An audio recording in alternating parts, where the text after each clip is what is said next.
Hi, welcome to Detailing Tips with Ryan at Audi Kitchener-Waterloo. When you choose to wash your own vehicle at home, it is important to know that the water you're using is likely hard.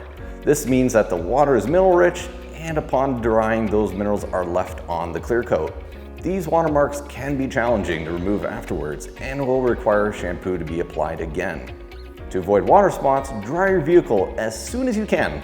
This will serve two purposes: limiting the amount of water on the vehicle, thereby limiting the amount of minerals left on the clear coat. Secondly, it will remove the water before it evaporates and leaves behind the minerals. At Audi Kitchener-Waterloo, we use softened water to remove dirt, residue, and cleaning products from the vehicle and hand dry the vehicles to ensure a spotless finish. Thanks for listening, and if you'd like your vehicle professionally detailed, speak with your service consultant or book a detailing online at audikw.com.